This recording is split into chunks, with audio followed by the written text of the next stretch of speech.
Good Erev Shabbos, everyone. It is Erev Shabbos, not Friday, and we're here to turn our Friday into an Erev Shabbos. Big thank you to our generous sponsors, Mendy and Tzipora Fishman, Schutz V'chayim Kavas Tzipora Fredel, memory of Rabbi Jonathan Sachs, Rav Yaakov Tzvi, Ben David, Arya. Here comes the siren, and here comes the Holy, the Heilige Shabbos. Every Friday, no matter what's going on in our lives, sometimes it's easy and simple, and sometimes it's complicated and difficult. Sometimes it's filled with pleasure, and sometimes it's filled with pain. But Shabbos comes as an interrupter, disruptor. It's a taste of Olam Haba.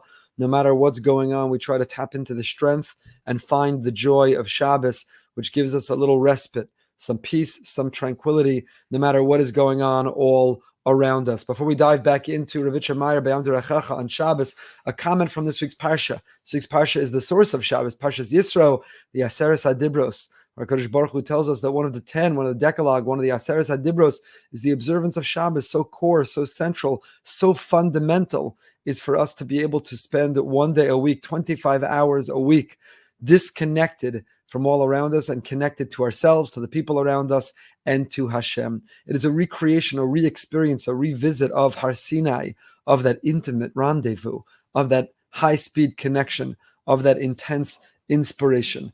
And how did we achieve it at Har Sinai? So the pasuk in this week's parsha says, "V'kidashtem," that before we came to Har Sinai, before we stood at the base of that mountain and received the sacred Torah, first, "V'kidashtem." Torah tells us that we had to sanctify ourselves. What does the word "v'kidashtem" mean? Vayomer Hashem al Moshe, "Lech el ha'am," go to the people, "V'kidashtem hayom u'machar v'chibsu simlosam." Go and sanctify. Go and become holy today, tomorrow, and on the third day you'll receive the Torah. What does the word "v'kidashtem"? Unkla says, "usezaminun." What does that word mean? Sort of Soloveitchik points out, Unklish translates the word "v'kidashtem" as prepare. Ein kedusha b'li hachana. There is no holiness without preparation. And that's what Turn Friday into Erev Shabbos is all about. We don't stumble or trip or fall into Shabbos. We have to prepare. Shabbos will only be as good as what we put into it, how we prepare for it.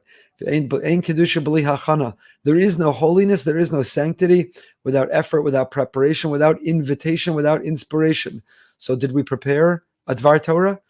Everyone knows that you have to shop and cook and set the table. Everyone knows that you literally, if you don't prepare before Shabbos, you have nothing to eat on Shabbos. But what's true physically is also true spiritually. You will not be spiritually nourished by Shabbos if you don't prepare before Shabbos. Prepare by having a Dvar Torah for Shabbos. Prepare Zmiros. Prepare a great story. Prepare something you're going to read. Prepare something you're going to learn. Prepare guests. Prepare conversation. Prepare thought-provoking questions. V'kidashtem. Har Sinai teaches us in perpetuity that holiness is not something we stumble on. Holiness is not something that happens by accident. Holiness is not something which is random. V'kidashtem. Holiness is when we prepare. Holiness is when we turn Friday into Erev Shabbos. Holiness is when we get ready. Holiness is when we mold ourselves into a kli, into a vessel that we can receive that holiness. That is what we do each and every Friday. That's what you and I are supposed to be doing right now. In the last minutes of Erev Shabbos, still, between the music we're listening to and the time that we're spending and the clock that we're managing, we are turning Friday into Erev Shabbos. We are fulfilling V'kidashtem. We are getting ready. We are preparing. We are observing Shabbos. The Ramban in our Parsha tells us, in fact, that we don't use any other names of the days of the week. There is no Sunday, Monday, Tuesday, Wednesday, Thursday, Friday. All there is Yom Rishon l'Shabbos, Yom Shein l'Shabbos, Yom Shlish l'Shabbos. It's a big discussion in Halacha. Why aren't we bound by that limitation? Why don't we, in fact, only use those names?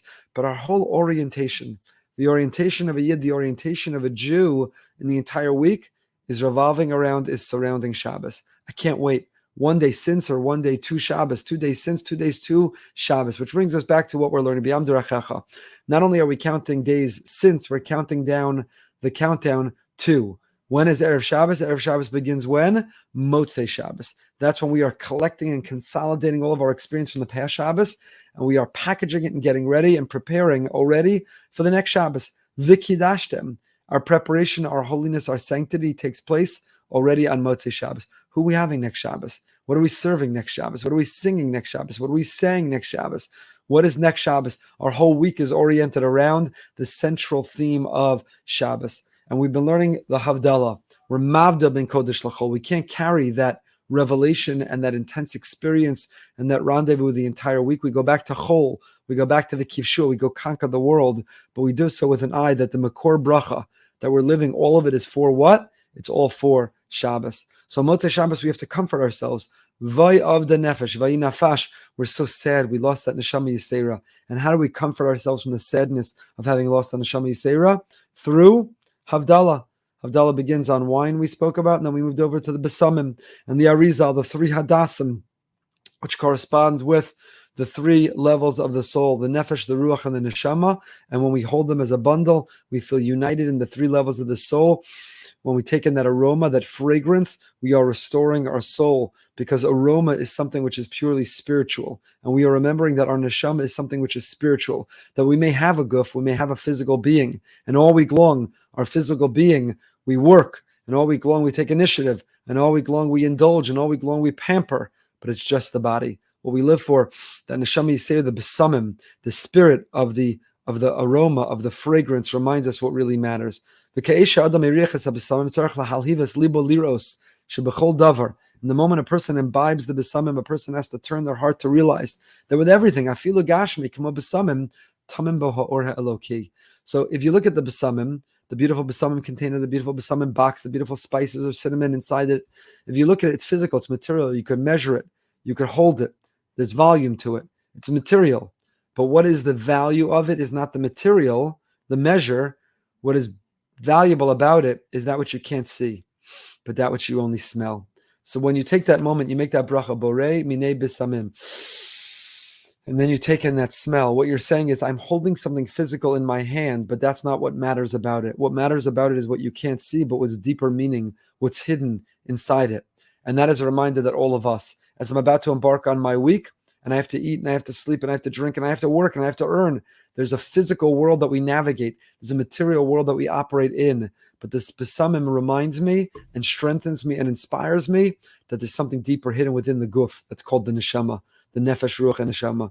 V'yivakesh b'libo me'Hashem yizbarach she'yisher bo es ha'nefesh, ruach, and neshama she'zacha b'Shabbos kedei she'ayadam yuchal lachios kach. And we ask Hashem to leave those three layers of the soul inside us so we can live off of them and on them. And we think, the same way that there's something physical here, but there's a smell which is invisible, which is hidden, which is deep inside it. Also, even though you can't see it, it still is found, and it is the core. Similarly, I take upon myself lizkor, to remember that there is a hidden light in everything. That my job when I engage food, my job when I engage money, my job when I engage the material physical world is not to be satisfied with the surface, the superficial, but to dig deep to find the light that is inside it. That light of God that sustains and that lifts everything. And to know that it is the most important. So the besamim, that message, Nebuch, we're already running out. Nebuch, we already have our Motzei Shabbos plans. Nebuch, we already are done with Shabbos. We fly through Havdalah. But think about it and meditate on the besamim. Remember what we mean to be doing, the mindfulness and the intent in the besamim, because it can inspire and carry an entire week. That idea and the thoughtfulness that the besamim is not just what you see on the surface, the besamim is what's hidden inside. I am not what you see on the surface, and the physical world is not what we see on the surface, it's what we see inside. Until next time, stay happy, stay healthy, stay holy, no matter what's going on in life, no matter how difficult, no matter how painful. Dig into Shabbos as a source of strength. Have a beautiful and a holy Shabbos.